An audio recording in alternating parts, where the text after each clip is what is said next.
Yo, what is up guys, it's Pedro here, and in today's video I will be going over the Washington Commanders' first injury report and what it means for these players' status on Sunday. I'll also go over the captains that were revealed today, and we'll debunk the Chase Young injury news that came out yesterday. So if you guys are new, make sure to subscribe for Washington and NFL content on the road to 9,000 subscribers. Hit that like button and that notification bell, it helps out a ton. Okay, so first let's go over the injury report and also comment down below anything that you think is notable about these injuries and if you think Cam Curl will play on Sunday. So the players that did not practice were Cameron Curl, and that was it. It says Cam Sims here, but he was actually limited. It was revealed later. Logan Thomas was also limited. Cole Turner was also limited. John Bates was practicing fully. Same thing with Fedarian Mathis and Trey Turner. So for the most part, honestly, some good injury news. The only player that did not practice was Cameron Curl. Obviously, a very important player to this team, but he was out visiting the doctor today. So we really don't know. I mean, it'll be interesting to see tomorrow, the next injury report, if Cam Curl's actually there, if he's practicing or not. I still think he probably will play, but it's going to be with some kind of cast or club on. So that is definitely a situation to monitor. Cam Sims is, in concussion protocol from that hit that he took a couple weeks ago in that Chiefs game. So, that was a crazy, big hit he took, and then he got a touchdown a couple plays after that. So I think he'll be fine. He's limited right now. It's been close to 2 weeks. It'll be 2 weeks on Saturday, I believe. So he should be good to go for the game. But with the concussion protocols, he has to clear it. So, that's something that we definitely should monitor the next few days. Logan Thomas, he said he's, if he doesn't play week 1, he'll play week 2 for sure. So his status is, up in the air. And we really don't get much clarity with him being a limited today. If he was a full, then it would be like, okay, he's probably going to be playing. But being a limited is a little, I don't know.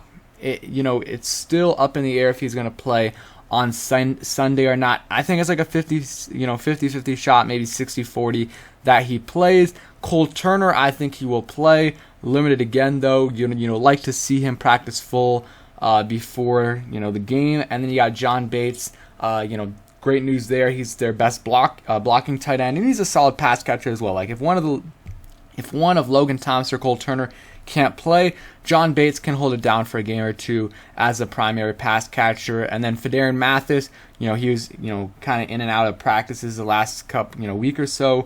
Good to see him back. And Trey Turner, this I believe is the first full practice he's had that he wasn't just doing individual drills. So that's good. He was listed as a starting right guard on the depth chart, so we'll see what actually happens. If it's him or Wes Schweitzer, for me it doesn't really matter. I think Wes Schweitzer is a great backup, even though they're kind of comparable, in terms of their play. Wes Schweitzer can go in for center, left guard, or right guard, and Trey Turner is more of just a right guard. So I think Wes Schweitzer is extremely valuable as a backup, but if they start him, I understand that for sure. And if Trey Turner's not looking good to start off the season, you can always, put in Wes Schweitzer to be the starter. So that's kind of the injury news. Again, this is a fluid situation, so each day we'll get more and more updates. And on Friday, we'll get the status of the players. So that's just something to monitor. Talk about this, visiting the doctor today. Another kind of injury news, Brian Robinson was in the locker room today. No crutches, which again is great news, and that's just great to hear that he's already off crutches. He's walking with a limp, but that is of course totally understandable, and he might be able to play relatively soon after those first 4 weeks are done, maybe week 5, week 6. So that would be a huge boost to the Washington Commanders. So now let's get into, we'll go to captains first and then the Chase Young thing. So offensive captains, you got Carson Wentz, obvious, Terry McLaurin, obvious as well, Logan Thomas and Charles Leno. So no really real surprises there. Quarterback almost always is captain, so it would be a bad thing if Carson Wentz wasn't a captain, but good to see him get the nod there. Terry, I mean, he's what you want in a leader. Of course, he's going to be a captain. He was last year. Then you got Logan Thomas, who was a captain last year, I believe. He's a veteran. A lot of people like him. He's a good player. Combine all that together, and he got voted team captain. So definitely nothing surprising there. Same thing with Charles Leno. Like, he's a good player. He's a vet. He's been in the league for a long time, and the players respect him. He's a good leader. He helps out, his fellow offensive linemen. So not a surprise that he got voted in either. I'm trying to think of any guys that were possibly snubbed. Like, I honestly can't really think of any. Maybe McKissick, or maybe, I don't know. But that's really it. And then defense, Jonathan Allen, Cole Holcomb, Kendall Fuller, and then, special teams, Tress Way. Jonathan Allen been a captain for, I think this is his 3rd year. Don't know for sure, but he's, great leader, good player, great player. And yeah, good to see him a captain. Cole Holcomb, I believe this is his 1st time. Good to see him get the nod there. And he's going to have to play well for them this year for sure, or else the defense is going to struggle. Him and Jamin Davis need to step up, especially Jamin Davis. Then you got Kendall Fuller, again, guy that's been in the league for a long time. He's been a very solid player for a long time. And, he got voted as captain. Not a surprise there. And, hopefully he stays healthy. William Jackson III stays healthy. Benjamin St. Juste stays healthy, because the depth behind them is not that good as well. And then Tress Way, don't even have to talk about it. Like, he's the best special teams player they have. Alternates, Chase Young on the defense. I guess should have talked about that. He's not a captain, but that's kind of understandable.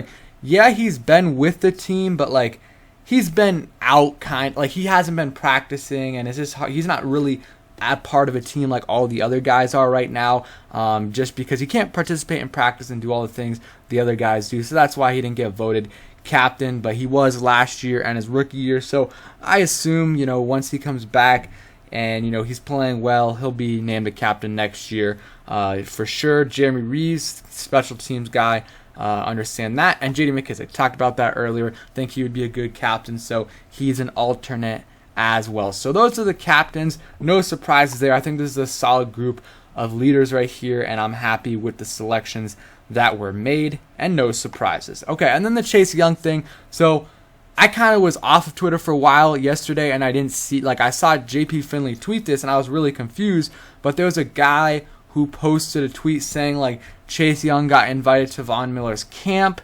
Not the thing he was doing with Von Miller, because he trained with Von Miller, but this is a camp Deron Payne went to. He was one of the players that went to. And, the guy said that Chase Young suffered a setback in that camp, and then he said in the tweet that the team was not happy about this, and, they weren't happy that he went outside of the, team to train. So, and that was quickly debunked. JP Finley said this right here. Chase Young's been with the Commanders since camp opened in late July. Sources tell me no setbacks. He's just working back from the knee injury last November. Jordan Schultz, good reporter, he kind of debunked it as well. So it was just fake news. Don't know why. Don't know if he actually had a source say this, but it's just not a good thing to say. Making the player look bad. And, it's not a good thing to do. So I'm happy that, it wasn't an issue, and happy that he didn't, suffer a setback, because that would suck. So it looks like he'll probably be back sometime. I think week 6 to week 9 is probably maybe week 8 is when I see him coming back. Could be week 5. But I'll say week 6 to week 8, week 9 is when I think he will come back for the Washington Commanders, and they're going to need him. They're going to need him for sure. So that is it for today's video. I hope you guys enjoy. And we're getting close to week 1 kickoff. So probably have a preview video or preview stream, one of the two. And I'll have a final injury update video on Friday for you guys. So thanks for watching, and peace.